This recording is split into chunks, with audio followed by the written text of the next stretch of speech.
Hola, ¿cómo están? Buen día, bienvenidos a Mesa Central Digital. Son las 11:06 de este día miércoles 22 de abril.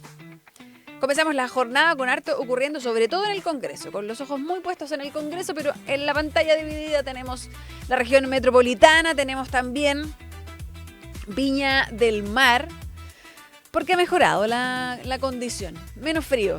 Se ha sentido, porque partimos la semana bien grises, pero ha ido llegando el color y los rayos del sol durante las últimas horas. 15 grados a esta hora en la región metropolitana, 15,9. Está subiendo la temperatura y se espera que lleguemos a máximas de 22 este día miércoles. Para Valparaíso la máxima es un poquito menor, de 20. Pero con cielos absolutamente despejados. Nosotros tenemos ahí algunas nubes que van a estar volviendo más gris el día. ¿Qué más? Tenemos Iquique y Arica con máximas de 23 y 24 grados, pero también con nubosidad presente en el norte del país. En los valles van a estar con cielos despejados. Copiapó una máxima de 24. Chillán también tiene cielos despejados este día miércoles y una máxima de 19. Y la cosa cambia ya más al centro-sur. Valdivia con harta nubosidad, máximas de 16. Puerto Montt con apenas 14 grados de máxima. Les mandamos un saludo a quienes nos están viendo desde el sur de nuestro país. Torres del Paine con lluvia, pero también con presencia de sol, así que va a estar ahí bien cambiante la jornada. Ya en las zonas más australes, 10 grados de máxima para las Torres del Paine. Es el pronóstico de este día miércoles. Vamos a la pantalla dividida a presentar los temas de hoy. Bueno, hoy día el mega reforma, proyecto de reconstrucción nacional está listo. Ya está. De hecho, me llegó hace unos minutitos ahí también el proyecto completo. Son hartas páginas, así que va a haber una lectura entretenida esta tarde. ¿Cuántas son? 203 páginas del proyecto que firmó esta mañana José Antonio Kast, el presidente de la República. De hecho, ahí tenemos las imágenes de esta firma, junto también a sus ministros, varios de sus ministros presentes, y el despliegue ministerial que continúa. Hay reuniones, hay definiciones importantes. Estuvo acá esta mañana conversando con Iván Valenzuela en Mesa Central Diego Chalper, que es parte también de la Comisión de Hacienda, por donde ingresa el proyecto a la Cámara de Diputadas y Diputados. Así que vamos a estar hablando de eso sin duda. Continúan también las ministras en el ojo del huracán. Hoy día estaba en esa ceremonia Mara Cedini, que también la vemos en el recuadro ahí más abajo. El RATPAC, Angélica Bulnes, habló particularmente de la vocera en el RATPAC, pero esta semana también han llamado la atención las declaraciones de la ministra del Deporte, la ministra de Ciencia. A propósito, decía de agradecer la pobreza, la ministra educó por esto de que la prioridad era la ropa de los deportistas. Pidieron disculpas, ofrecieron disculpas las ministras. Ambas un poco dicen, lo dije, pero no era quizá el punto al que iba. Así que vamos a estar conversando sobre eso. Y por último, vamos a hablar también de escuelas protegidas, porque tuvo un avance importante, pasó ya al Senado, y eso también podría sentar ánimos para la mega reforma. ¿Por qué? Porque habían compromisos que se habían adquirido con algunas de las bancadas respecto de la tramitación, y no todos quedaron muy contentos con cómo eso se llevó, y puede generar una predisposición para este otro proyecto que es importante para el gobierno. Así que también es interesante abordar qué ocurrió ahí. Hoy día hay una formalización también de un joven detenido ayer, así que estamos al pendiente de todo eso. Así que empezamos el programa de hoy con todo esto a disposición de ustedes. Y cuéntenos también qué opinan de cada uno de los temas. Recuerden que este es un programa que hacemos en conjunto. Vamos a iniciar Mesa Central Digital. Son las 11:10 y esta mañana eran pasaditas las 7:30. La cita era a las 7:30, pero sabemos que los tiempos a veces son distintos para las ceremonias oficiales. 7:45, el presidente José Antonio Kast estaba firmando entonces este proyecto, el proyecto de reconstrucción nacional, que tiene sus grandes 5 ejes, ¿no? El tener una mayor competitividad tributaria, el fortalecimiento del empleo formal, la facilitación regulatoria, certeza jurídica también, sobre todo para las empresas, y contención del gasto público. Esos son los 5 ejes que tiene esta reforma, pero por supuesto que hay puntos que siguen siendo de preocupación para la oposición, cosas que hacen ruido, que es, claro, esta reducción de la carga impositiva corporativa, la reducción del impuesto que pagan las empresas, sigue siendo un punto muy, muy importante. Y también la invariabilidad tributaria, que lo habíamos conversado, ¿no? ¿Qué es la invariabilidad tributaria? Finalmente es mantener las reglas del juego para las empresas, es decirles, ustedes vienen hoy día a invertir aquí en Chile, en un proyecto, digamos, grande, que va a significar muchos años, y dice, lo que se plantea acá en el proyecto es decirles a las empresas, hoy día ustedes llegan a invertir a Chile y vamos a mantener por 25 años las reglas que hoy día ven hoy. O sea, se mantiene. Y hay quienes han dicho que eso también les hace ruido, porque puede generar que esa cancha deje de ser, o sea, se vuelva dispareja más adelante. ¿Por qué? Porque quienes están en contra de esa invariabilidad tributaria dicen que esto permite mantener unas reglas del juego que pueden ser muy favorables para grandes empresas, mientras entre medio, entendiendo que son dos décadas y media, 25 años de mantener esas reglas del juego, dicen pueden haber empresas más pequeñas, sí atendiendo a los cambios que hay económicos, a los factores internacionales. Entonces dicen es injusto para esas empresas un poco más pequeñas. Entonces ahí está el debate. Les decía, esta mañana un despliegue importante, lo veíamos ahí en la ceremonia, pero rápidamente, desde el Palacio de la Moneda, el ministro Sexpress, el ministro García Ruminot, tuvo que volar al Congreso para tener más reuniones. Una de ellas con el Partido de la Gente. Son muy importantes en el PDG porque, sabemos, tienen 13 o 14 votos, dependiendo de dónde se cuente a Cristian Contreras. Y por lo tanto, es relevante tenerlos de su lado en esta tramitación.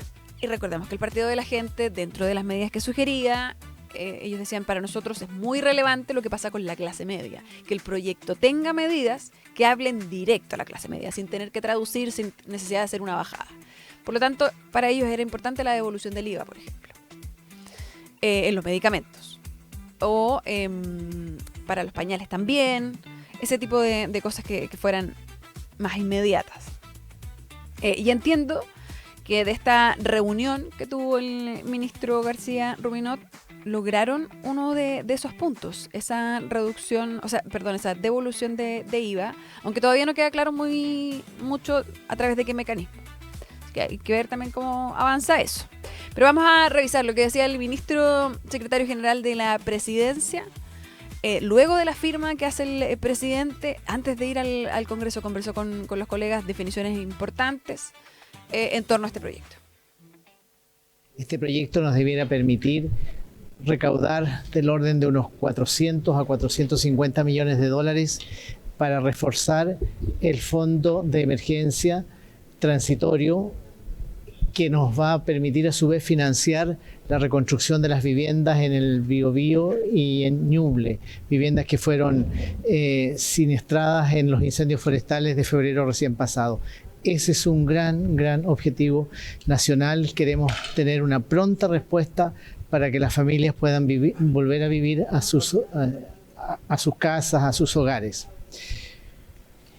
En lo más estructural, este es un proyecto que busca aumentar la inversión significativamente. Aumentando la inversión, vamos a aumentar el crecimiento de la economía, vamos a lograr más y mejores empleos y algo muy importante, vamos a lograr mayor recaudación tributaria. Bueno, ahí estaba el ministro, y es interesante también cómo parte definiendo el proyecto, porque el ministro vuelve a apuntar a que el fondo y la base del proyecto es la reconstrucción, que sabemos ha sido una de las críticas de la oposición, que dicen acá se habló de reconstrucción, se hizo el anuncio de este proyecto desde el Ñuble, pero lo que finalmente esto es una reforma tributaria encubierta. Algunos llegaron incluso a decir que esto, el proyecto, la intención del gobierno era esconder esta reforma tributaria a costa de lo necesaria y urgente que es la reconstrucción. Esa fue parte también de la crítica que había hecho la oposición. Y efectivamente en el proyecto, en el inicio, también destacan la reconstrucción, que ese es el primer objetivo de esta mega reforma. Ahora, ¿por qué también el ministro apunta a las metas que tiene este proyecto? Porque lo decíamos, el tema de la reducción de los impuestos que pagan las empresas, ¿no? Que se va a hacer de manera progresiva para pasar del 27 al 23%. Expertos han dicho también que esto significa una pérdida, una merma importante en lo que se percibe generalmente, lo que se recauda de manera fiscal. Y ha sido también difundida una minuta de ex colaboradores, asesores del gobierno del expresidente Gabriel Boric, en donde también son muy críticos sobre ese punto, de todo lo que se deja de percibir o recibir en arcas fiscales por el proyecto que está llevando adelante el actual gobierno. Es una minuta de 18 páginas, en donde básicamente describen y critican cada una de las medidas que se habían ido conociendo. Esto antes de tener el proyecto en redacción, que lo tenemos ahora recién, ¿no? Lo podemos revisar. Entonces, decían acá hay una pérdida de más de 3.500 millones de dólares. Así lo define esta minuta, pero hay que tener un informe fiscal, hay que avanzar también en esos puntos. Vamos a revisar lo que decía esta mañana Diego Chalper, porque estuvo acá conversando con Iván Valenzuela. Hizo un balance también, dijo que está conforme con esa apertura al diálogo que ha visto por lo menos en el Congreso, y apertura también a buscar soluciones comunes en torno a esto que han dicho, han reconocido, es muy importante también para el proyecto en general del gobierno de José Antonio Kast. Escuchemos lo que decía el diputado. He visto una capacidad de diálogo. Desde Renovación hemos planteado que otro tema que va a ser relevante, Iván, es el de las pymes. Nos reunimos esta semana, a principio de semana, con las agrupaciones de las pymes. Las pymes piden algo que es de toda lógica, ¿no? Que es que mantengamos el 12,5% que ellos les ha permitido tener un estatuto tributario pujante para la pequeña y mediana empresa. Claro, donde las empresas más grandes pagan 27, las pymes llevan varios años pagando 12,5, claro, pero eso se acaba el 2028. 2030, claro. Tenemos, claro, 2030 vuelve a... Claro, tienes razón tú, porque es 12,5 los próximos 2 años, 15 después, y después llegamos... Y después a 27, claro, que es lo de ahora. No, y las pymes nos dicen algo de sentido común, pues, Iván. No va a pasar que la gran empresa pague un 23 y la pyme termine pagando un 25, eso no. Y por lo tanto eso lo vamos a corregir. ¿Y la idea sería mantener a las pymes permanentemente en 12,5? La postura nuestra, y esperamos que sea recogida durante la tramitación, es que las pymes mantengan este 12,5. Yo sé que es un esfuerzo fiscal, porque es un esfuerzo fiscal, pero nosotros creemos que se va a compensar con creces a partir de la capacidad que tienen las pymes de generar empleo, de generar movimiento económico, y a partir de ahí, en último término, mejorar mayor recaudación fiscal. Bueno, ahí hay un punto importante que confirma el diputado y que adelantaba esta mañana Diego Chalper, y que confirmó hace unos minutos atrás el ministro Ruminot. Luego de la entrevista con el Partido de la Gente, de la reunión, perdón, con el Partido de la Gente, confirma también entonces que va a haber se mantiene este impuesto a las pymes en el 12%, pero esto se va a hacer no a través de la reforma, sino que en un proyecto paralelo. O sea, buscar una solución en un proyecto paralelo, pero que permite también dar una tranquilidad, porque recordemos también que parte de la crítica, quizás no de partidos más a la izquierda, pero sí más al centro, era también esa preocupación, que habían medidas para las grandes empresas, pero que faltaba quizás también algo más directo a la clase media, o también a las pequeñas, a las empresas más pequeñas. O sea, está también ese punto. Pero claro, esto significa también otra reducción ahí o implica como un gasto o nuevamente una reducción de lo que se recauda del punto de vista fiscal. Y esa es la gran preocupación, les decía, ¿no? Parte también de la crítica que han hecho algunos expertos que dicen, bueno, no es suficiente lo que se plantea cuando no hay una manera de compensar clara, cuando no hay medidas de compensación, porque si no, si ya estamos en una situación fiscal estrecha, se va a volver simplemente aún más estrecha sin la compensación necesaria. Vamos a revisar lo que decía Diego Chalper en torno también a la necesidad de ese informe fiscal que reconoce, dice, cuando llegue ese informe va a ser duro con esta reforma, pero que confían en que esto tiene más de una etapa, que quizás la etapa inicial no va a ser tan fácil de llevar. Se adelanta ahí un poco al debate que se viene con el informe fiscal. Uno piensa en lo tributario, uno piensa siempre en que la rebaja va a generar un esfuerzo fiscal adicional, que el tema de las contribuciones va a generar un esfuerzo adicional y por lo tanto eso lo tienes que compensar con mayor actividad económica. ¿Cómo lo logra? Generando más movimiento hacia el empleo.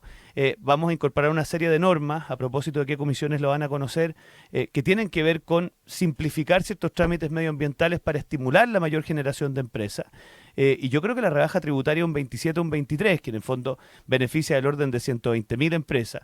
La apuesta que nosotros tenemos que tener es que parte de eso no solamente se vaya a retiro de utilidades, sino que también se vaya a reinversión en líneas de producción, en generación de nuevos empleos. Y ese es el desafío. Y yo estoy bien optimista de que se ha ido generando un clima auspicioso. Esto va a ser una controversia, particularmente entre los especialistas, pero el Consejo Fiscal Autónomo no le va a gustar si el proyecto viene financiado con vista a un crecimiento que todavía no se da. Es un desafío, o sea, seamos sinceros con los auditores.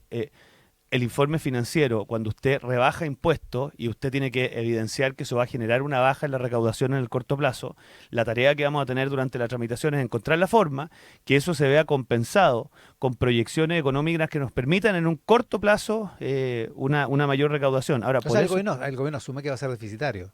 Yo creo que cualquier persona sensata se da cuenta que esto va a tener una primera etapa. Cualquier persona sensata se da cuenta, o sea, entiende que viene quizás difícil el informe financiero en este proyecto, pero también defiende la reforma y se cuadra el partido ahí RN detrás de también este proyecto. Era muy necesario, se habló en algún momento que había temor por parte de ahí del Ejecutivo, de lo que podía ocurrir en torno a ARN. Se les acusó en algún momento también de ser más díscolos, porque no han tenido miedo en hacer ciertas críticas importantes a distintas actuares del gobierno, no solo en esta reforma, pero también, por ejemplo, cuando ocurrió el despido ahí en el Ministerio de la Mujer y Equidad de Género. O sea, han sido críticos. Pero acá están bien alineados y así lo habían confirmado ya también hace unos días.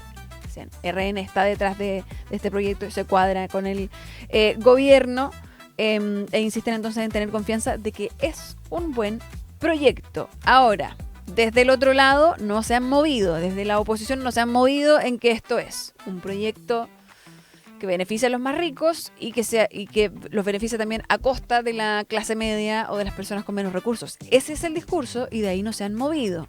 Está entonces quienes dicen esto es inconstitucional, también incluso en el trámite. Por eso hoy día se mencionaba también cuál va a ser el recorrido que va a hacer esta mega reforma en el Congreso. El plan original, el plan del gobierno es que esto llegara a la Cámara de Diputadas y Diputados a través de la Comisión de Hacienda y de ahí avanzara. Pero lo que se ha planteado hoy día es que esto podría tener un paso desde la Comisión de Hacienda también a la Comisión de Medio Ambiente, sobre todo en la parte que tiene que ver con permisología. Y eso deja tranquila también algunas bancadas, deja tranquilos algunos sectores y probablemente también es un cierto guiño a la oposición que decía, si no pasa por otras comisiones, es riesgoso y podemos recurrir al Tribunal Constitucional, porque son temas muy distintos, es lo que se ha dicho. Entonces, está bien inamovible algunos sectores de la oposición sobre esta discusión, y hay quienes dicen incluso antes de verlo, no vamos a votar a favor de la idea de legislar. Sabemos que también hay un debate. Janet Jara estuvo acá y dijo, yo no me negaría a la idea de legislar, pero sí no me gusta para nada el proyecto. Y otros, como Carolina Toá, por ejemplo, que también lo dijo acá, dijo, yo no tengo por qué estar, o sea, podríamos estar también negándonos a incluso solo la idea de legislar porque encuentran que el proyecto no tiene una apertura suficiente y porque tampoco han sido escuchados ni han conversado lo suficiente con el Ejecutivo. Hoy día había una reunión, de hecho, del ministro García Ruminot con el Frente Amplio y dijo que le pidieron los parlamentarios posponerla para la próxima semana. Así que no ha habido esa conversación que puede ser también importante en materia de llegar a acuerdos y avanzar o de por lo menos votar a favor la idea de legislar. Vamos a revisar lo que decía también Diego Chalper a propósito de esta negativa o de este cierre que hay en la oposición. Le habló directamente al Partido Socialista. Me sorprende, ¿sabes por qué? Porque cuando uno observa que en los últimos procesos electorales, después podemos hablar de Chile Vamos si quieres, pero en los últimos procesos electorales, la comparsa del Partido Socialista con los sectores más radicales de izquierda, en lo que se ha traducido es que se han tenido que poner detrás de Gabriel Boric y era de Janet Jara. Y por lo tanto, yo tengo la sensación de que ha sido un camino malo para el Partido Socialista. Entonces, que en circunstancias que no tienen ninguna necesidad, porque cuando tú eres gobierno tienes la necesidad de tener esa comparsa, ¿no? Pero en circunstancias actuales, donde perfectamente podrían ser una oposición firme, pero al mismo tiempo constructiva, verlos del lado de la obstrucción para mí es muy desconcertante, especialmente pensando en liderazgos como el de la senadora Bodanovich, que yo pensaba que iba a estar en otra sintonía, pensando en la proyección de ella, en la proyección del Partido Socialista, porque la verdad es que el camino de la obstrucción no termina en el PS, termina en Boric 2.0 o termina en no sé qué. Bueno, ahí está el mensaje, hablándole directamente al Partido Socialista, también directamente a la senadora Bodanovich. Y ahí resurge también algo que me llama la atención y que quedó muy claro durante la entrevista. Está completa la entrevista de Diego Chalper en lo pueden encontrar en Spotify y lo pueden encontrar también aquí en nuestro canal de YouTube y también en nuestro sitio web, tele13radio.cl. Pero hay algo que mencionó hace unas semanas ya Hernán Larraín en su joyita sobre esto de cuadrarse detrás de un gobierno, y decía Hernán Larraín, decía a Chile Vamos, que no se pierdan detrás de este gobierno republicano, o sea, que mantengan como su presencia y también sus puntos de vista. No solo es poner a disposición el capital político, sino que también mantener, es difícil a veces también mantenerlo, pero es que era muy importante que lo hicieran. Y un poco en ese ejemplo que daba Hernán Larraín de lo que puede pasar, ponía el socialismo democrático. Hablaba particularmente del Partido Socialista, del PPD, que se cuadró detrás del gobierno de Gabriel Boric, y decía, terminan como perdiendo mucho de su capital político, terminan como difuminándose detrás del Frente Amplio y detrás del Partido Comunista, que para él era importante que a Chile Vamos no le pasara lo mismo. Y pareciera que acusaron recibo, porque hoy día defendía mucho también en la entrevista Diego Chalper esto de mantener el tono de RN, defienden mucho también constantemente la labor que ha hecho el ministro García Ruminot, esta postura dialogante, el de abrir espacios de diálogo para poder sacar adelante reformas como estas. Entonces está interesante también ese punto y el tono de hoy día en la entrevista entonces con Diego Chalper.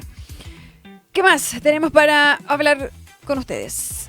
A propósito de otras medidas que han causado polémica, vamos a cambiar de tema, vamos a dejar atrás la reforma, vamos a ver si lo retomamos con algo que esté pasando en el Congreso.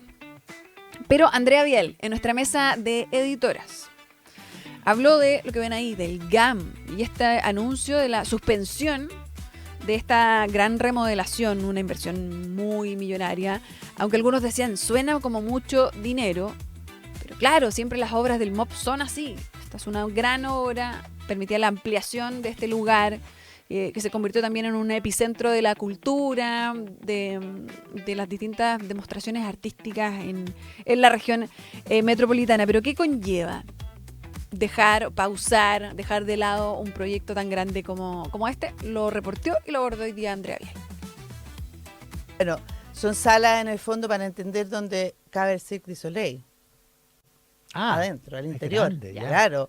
Donde tú puedes dar, no sé, invitar un show de Broadway y también va a estar bien en ese espacio. O sea, que estoy hablando de los espectáculos que reditúan comercialmente. Bueno, Bachelet 2 apenas asume, compromete la idea de esta gran sala y se pide entonces un nuevo rediseño y proyecto de ingeniería. En el 2017 parte entonces la obra gruesa de esta sala. La licitación la gana una constructora española y aquí hay un problema de muy malos antecedentes. Tenía malos antecedentes y que al poco tiempo quiebra. Ya uno dice, ¿por qué pasó esto? Pero igual avanzó un 40% del proyecto. Si ustedes van hoy a la obra gruesa, van a entrar a un lugar donde hay un escenario gigante con una altura de 35 metros. O sea, de estos tipo de espacios estamos hablando. Llega Piñera 2, cambia el directorio del GAM, asume Andrés Rodríguez, por distintas razones él no logra echar a andar las obras. Y vamos a Boric. Ya han pasado muchos años, imagínense, vienen los... No, fíjese que nosotros ya no hacemos ese producto. O sea, no sé, no dejamos hacer esos interruptores, no, ya no existen, no. Entonces hay que volver a hacer la ingeniería. Todo de nuevo. Ya las luces hace 10 años no están, los micrófonos, las barras. Para tener una idea, en este proyecto, me contaban, participan cerca de 30 técnicos expertos distintos, cada uno con sus equipos, la mayoría de ellos extranjeros, a los que hay que contratar para rediseñar la ingeniería. Porque hay uno que está dedicado solamente a la barra de las luces, por ejemplo, o al mecanismo para subir y bajar una plataforma. Y las tecnologías van cambiando, además, entonces Claro. el sentido de invertir en la antigua. Claro. Y aquí entonces empiezan los arquitectos mandando al MOP el mamotreto con todas las especificaciones. Se arrienda una van especial para llevar los planos No te puedo creer. al Ministerio de Obras Públicas, porque son 1.500 planos. ¿Dónde te Increíble cabe? dato. Tienes que rentar una van. Bueno, y Obras Públicas a su vez también tiene que contratar consultores para revisar, porque ellos también tienen una capacidad limitada, o sea, cuando se trata de un proyecto así único. Bueno, ahí estaba entonces el análisis de Andrea Vial de esta medida que ha causado ahí polémica. Por supuesto tiene muchos detractores y desde el otro lado, desde el lado del gobierno lo defienden. Si estamos hablando de una estrechez fiscal, de tomar medidas, de una reducción también en los ministerios, ¿no? Del presupuesto, en una reducción del 3%, esto puede esperar. Pero lo decía también hace unos días Carolina Toá. Lo dijo acá, en su joyita, en el espacio de los columnistas, que el suspender el proyecto ahora equivalía por lo menos a hacerlo esperar también unos 12 años más. O sea, ahí está el punto que se hace desde ambos lados, desde ambas veredas. Y ojo, vamos a hablar a la vuelta de la pausa de escuelas protegidas, de este avance que tuvo en el Senado. Yo les decía que el marco de esta discusión puede también influir en lo que pase con la mega reforma en el Congreso, porque no todos quedaron muy contentos con cómo se tramitó. Pero ayer, en medio de esto, de esta discusión que se estaba llevando ahí en el Congreso, ocurrió un hecho paralelo acá en uno de los emblemáticos de la comuna de Providencia. Fue detenido un joven de 16 años porque prendió una bengala al interior de un colegio. Y se encontró en su mochila varios elementos, varias botellas para la creación de bombas Molotov. Llamó harto la atención y ahora durante esta mañana iba a pasar a control de detención. Lo confirmaban también desde la Fiscalía y se pasa a control de detención hoy en el bloque AM. Este menor detenido en el Colegio Alessandri de Providencia. Confirman también la edad, 16 años. Esto abrió debate y de hecho impulsó a que el alcalde de la comuna, Jaime Belolio, le pidiera una nueva indicación a los senadores en este proyecto de escuelas protegidas. Les pidió que las personas o los jóvenes detenidos en estos contextos, sorprendidos en hechos violentos, no puedan postular nuevamente a colegios emblemáticos. ¿Por qué? Dijo el alcalde. Porque no resiste más que comunas como Santiago y Providencia reciban y sigan recibiendo a jóvenes con este historial de violencia. ¿Por qué historial? Porque este joven de 16 años al parecer ya había estado en otros colegios emblemáticos, en el Liceo Lastarria y también en el Instituto Nacional. Esa petición, vamos a ver si se recoge más adelante por parte de los senadores. Antes de la pausa, vamos a saludar a nuestro auspiciador. Súmate a la evolución híbrida de Hyundai. Hay cosas que no se miden en ahorro, como tu familia y tu tranquilidad. Pero en benzina Hyundai híbrido te ayuda a ahorrar hasta un 72% en ciudad, porque ahorrar en benzina es avanzar híbrido. Súmate hoy a la evolución híbrida de Hyundai. Con el precio de las bencinas, no está malo. 11:36, vamos a la pausa y ya volvemos con más Mesa Central Digital.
Son las 11:39 y volvemos a Mesa Central Digital y vamos a hablar, como les había adelantado, ¿no?, de este proyecto de escuelas protegidas, del debate que se llevó ahí en el Congreso y finalmente el triunfo por parte de ahí del gobierno. Lograron sacar adelante, avanzar en el trámite de este proyecto.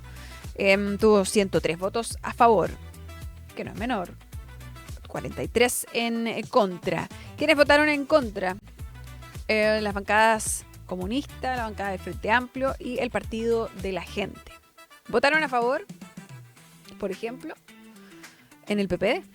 Y eso es lo que les decía, que causó molestia, porque la idea de votar, la idea de legislar a favor, el consenso, por ejemplo, por parte del PPD era, bueno, votamos que sí a la idea de legislar, pero necesitamos acá definiciones importantes en el detalle. Necesitamos modificaciones ahí, señales claras, y que el gobierno acoja cosas que nosotros sugerimos, para decirlo bien en simple. Y al parecer eso no habría ocurrido, o sintieron al menos que eso no ocurrió, y por lo tanto quedaron bien molestos, por lo tanto no quieren que eso les pase ahora con la mega reforma. Por eso estaban también muy llanos ahora a votar en contra de la idea de legislar. Ahora, ¿qué implica este proyecto? Bueno, el Partido de la Gente también votó en contra, pero tuvo el desmarque de Javier Olivares, que dijo que para él este proyecto era importante y que votar en contra era ir en contra de sus principios. Por eso votó a favor. Lo complejo en este proyecto, estas 6 medidas que incluye, tiene que ver con esto de la gratuidad, ¿no? El quitarle la gratuidad a quienes resulten condenados, pero también las facultades o las modificaciones que esto implica al interior de las comunidades educativas.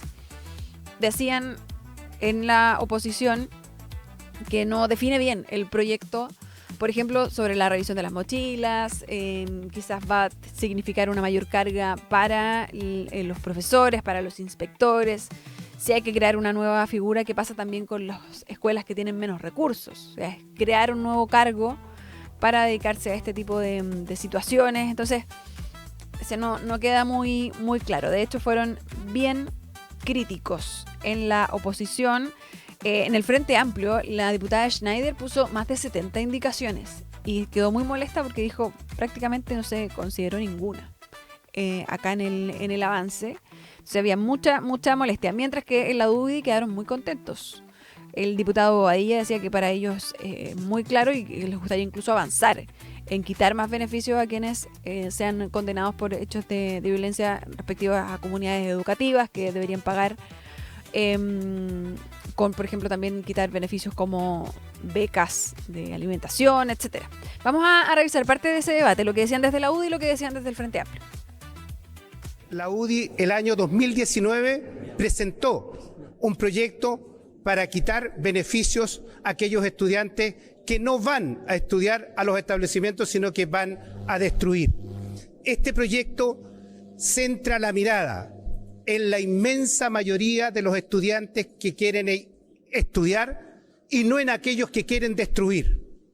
Y en esa línea creemos que lo que ha ocurrido en la Comisión de Educación, que se votó por una inmensa mayoría, da cuenta de la mayoría de los ciudadanos que quiere que se sancionen a los delincuentes que están destruyendo la educación. Lo propio acaba de ocurrir el día de hoy en la sala. El proyecto que aprobamos el día de hoy es un mal proyecto. A nosotras y nosotros nos preocupa la violencia en los establecimientos educacionales, pero así no vamos a resolver los problemas que tienen las escuelas en nuestro país. Este es un proyecto anti niños y anti familia que propone el gobierno de Kast, que se llena la boca diciendo que son pro familia, pero a la hora de que nosotros propusimos que se le informara, que siquiera se le informara a los padres y apoderados respecto a los procedimientos de los que son víctimas sus hijos, se negaron. Se negaron a ponerle límites a este control para resguardar los derechos de los niños y niñas. Y a duras penas logramos aprobar un resguardo para los niños y niñas con necesidades educativas especiales como las y los estudiantes TEA.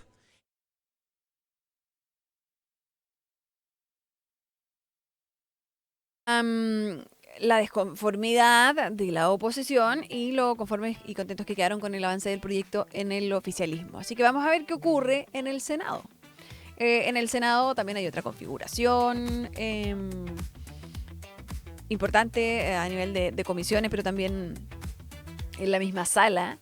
Y vamos a ver si hay un avance y también si se incluye, por ejemplo, lo que comentábamos antes de la pausa, esta indicación que sugiere que pide a los parlamentarios el alcalde de la comuna de Providencia, Jaime Belolio, que pide entonces que no puedan los jóvenes sorprendidos en actos violentos en algún colegio emblemático, no puedan irse a otro colegio emblemático, porque dice la comuna de Providencia, la comuna de Santiago son los que concentran estos establecimientos y que ya no resisten más actos de este tipo, que las comunidades se resienten también de manera permanente. Dicho esto, vamos a ver cómo sigue avanzando ahora entonces en el Senado el proyecto de escuelas protegidas, pero vamos a cambiar de tema a otro de los grandes temas de este capítulo. De nuestra pantalla dividida inicial tenemos ahí a Mara Cedini, porque las ministras siguen en distintos cuestionamientos. Durante esta semana le pasó a la ministra del Deporte, a la ministra de Ciencia, pero sabemos también que la que no ha tenido respiro desde la instalación es la vocera de gobierno. Ha estado sujeta a críticas por su desempeño, pero también por su vida personal. Y ahí es también donde hay que marcar una línea importante. Una cosa es su desempeño y lo otro es que se pretenda también llevar a colación su vida personal, su aspecto físico, y ahí es donde muchos también han salido a decir esto no corresponde. Ha sido defendida por la anterior ministra de la Mujer y Equidad de Género, Antonia Orellana, salió también a defender a Mara Cedini, y esta mañana abordaron ahí algunos de esos errores en la mesa con los columnistas, pero también en la mesa de editoras. Vamos a escuchar lo que decía Rodrigo Álvarez a propósito de uno de los errores de la ministra vocera en torno a la definición sobre a quién pertenecía Magallanes, que fue un momento también donde recibió críticas y obligó al canciller a tener que salir a aclarar ese punto. Yo mandaría a la inmensa mayoría de la política chilena y a la inmensa mayoría de la sociedad chilena a escribir 100 veces. El Estrecho de Magallanes es absolutamente chileno y las relaciones internacionales y la geoestrategia importan. Y lo digo no por una muy mala primera respuesta de la vocera la semana pasada, sino que con mayor indignación, porque mi joyita es con rabia de 150 años.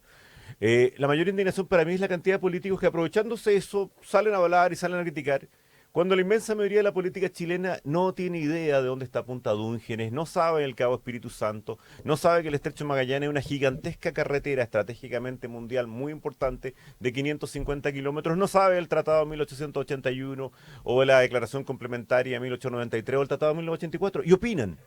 ¿Por qué? Porque una de las peores cosas que llevan de la política chilena es que las materias internacionales, las relaciones internacionales, las posiciones geoestratégicas no importan. Te invito a pensar en la larga campaña presidencial del año pasado. ¿Qué pregunta hubo en esta área? Absolutamente ninguna. No interesan. Y por eso el gobierno, yo creo que cometió un error hace algunas semanas, puede decir que apoya válidamente la posición argentina en las Malvinas, pero al mismo tiempo agregar una frase de que también respaldamos las pretensiones oceánicas argentinas, cuando eso es un error porque han cambiado las circunstancias. ¿Y por qué no pasa nada? Porque en Chile, para la inmensa mayoría de la política chilena, y luego transversalmente, incluso a veces peor para mi sector, la derecha, las relaciones internacionales, la fijar puntos internacionales no importan. Bueno, ahí estaba el mensaje para la clase política que su enojo tiene 150 años. Rodrigo Álvarez en su joyita. Pero volvamos a la ministra, porque les decía, esto se abordó y las críticas que ha recibido por su desempeño, su instalación, lo abordó Angélica Bulnes en la mesa de editoras en el RATPAC.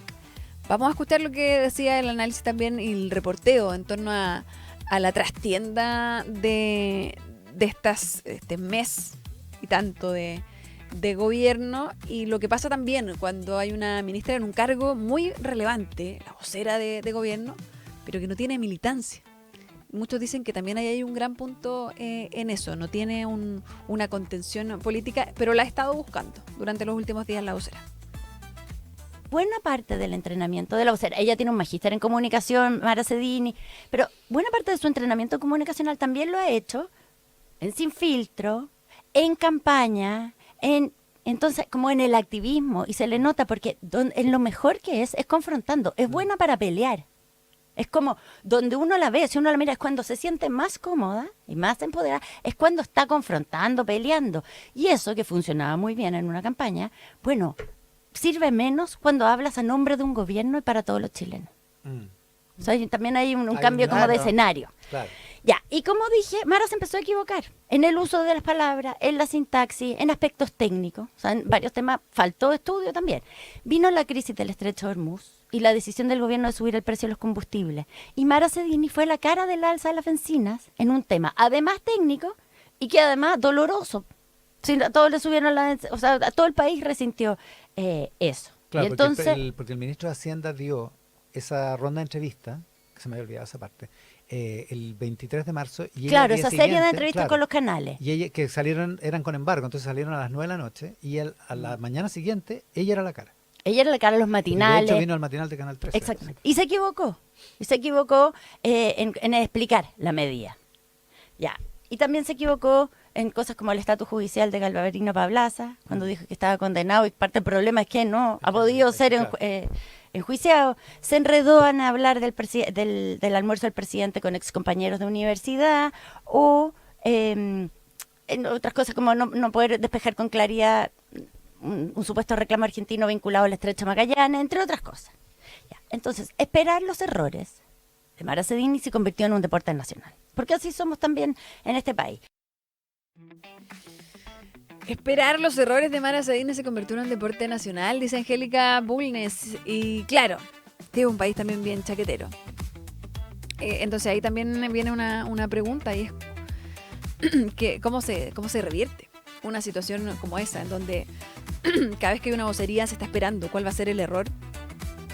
Y ahí viene lo que les mencionaba del respaldo político, que es muy necesario.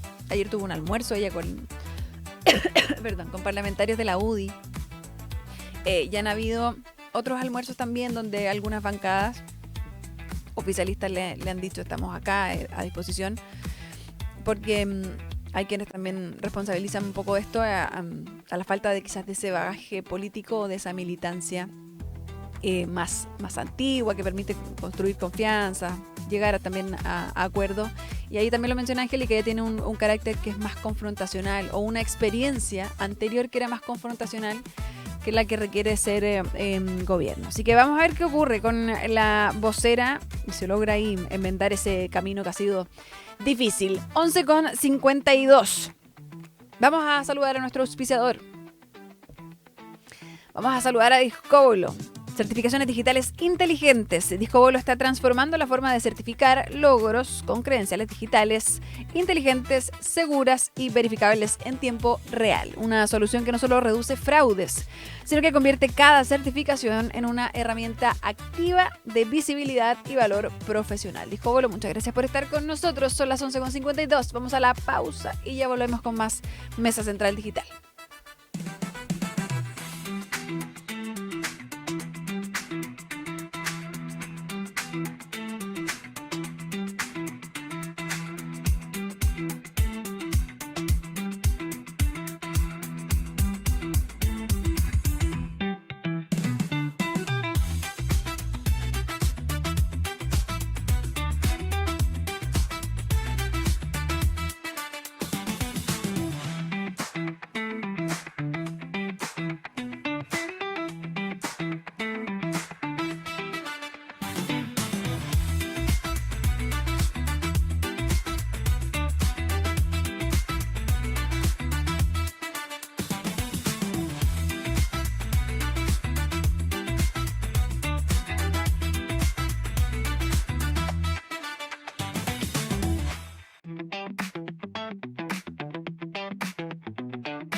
Volvemos a Mesa Central Digital y ya está aquí conmigo en el estudio Daniela Jansson para el bloque digital. Dani, antes de irme a la pausa, justo estaba hablando de los errores de la ministra y entiendo que tiene harta conexión con lo que vamos a hablar ahora.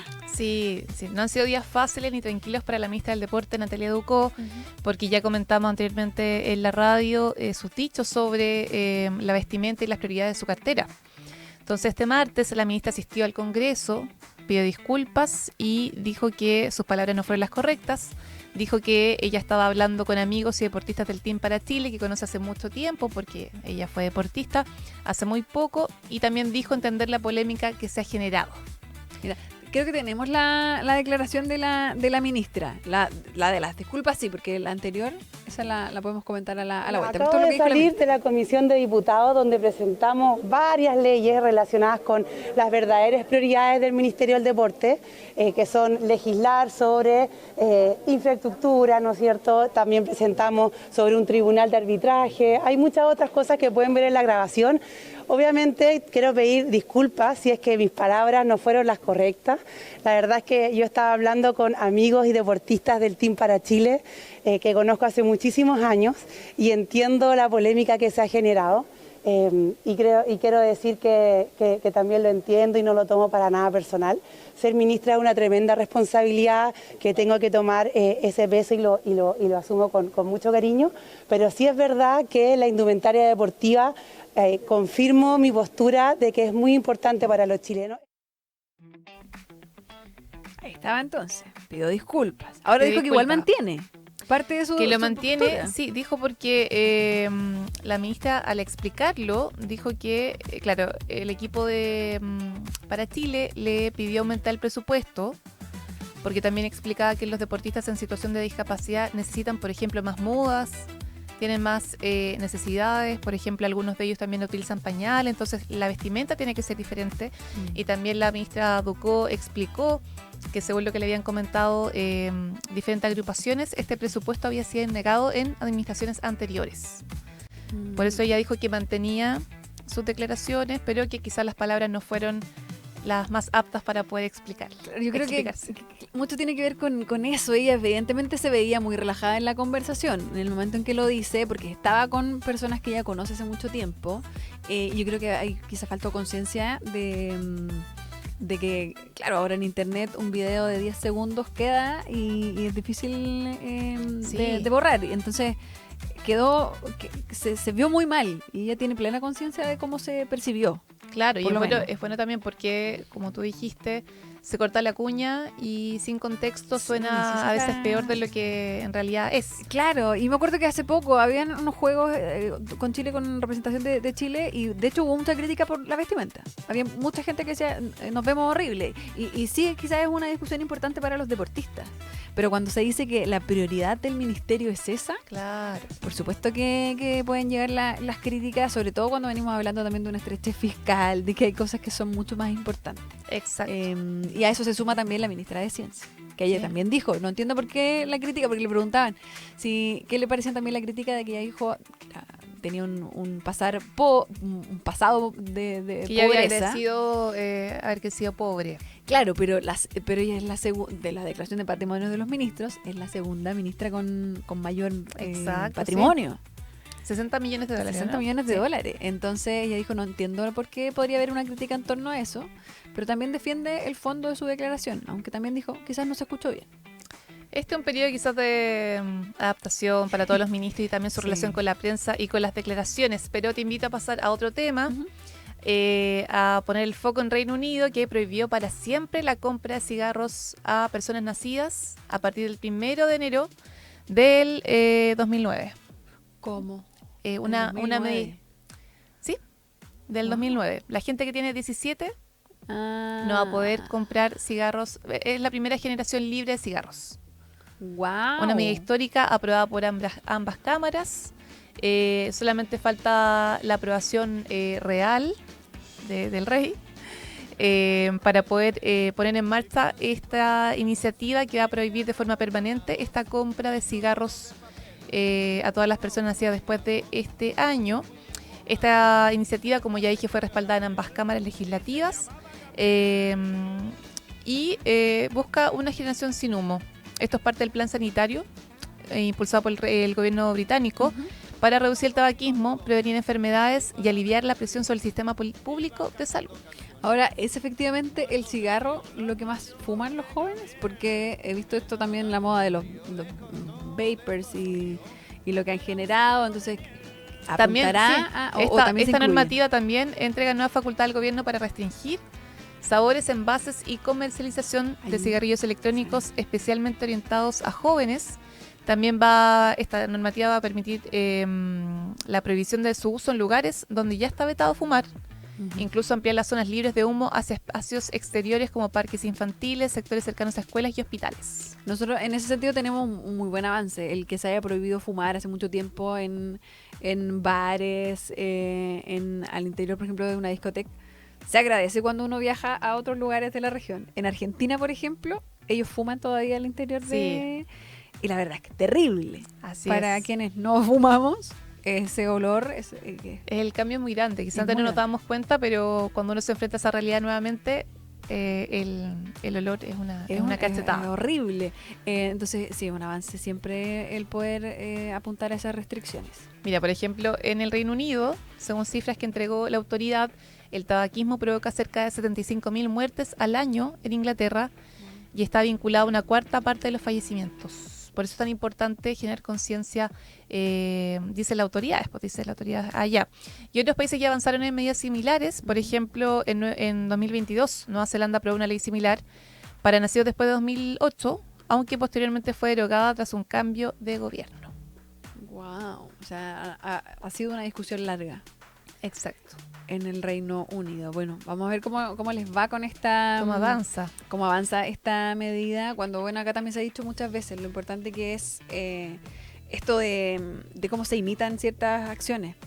Hace un tiempo escuchaba a la directora de Senda hablar también de lo importante que es estas prohibiciones en lugares donde accede la familia, por ejemplo, en un restaurante. Porque los niños imitan mucho.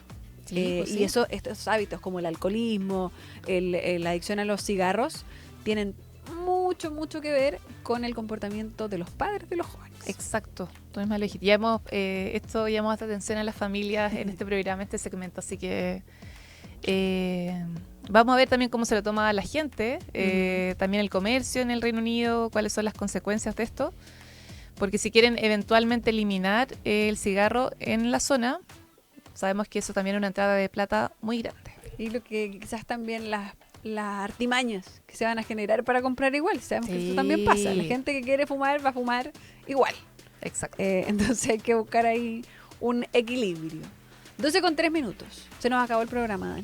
Terminamos el programa. Se nos acabó el programa, así que los esperamos mañana en el mismo horario, a las 11 de la mañana acá en nuestro canal de YouTube. Está en nuestro sitio web, tele13radio.cl. Tenemos también en el FM, en el 103.3, por supuesto. Siguen las noticias, la música.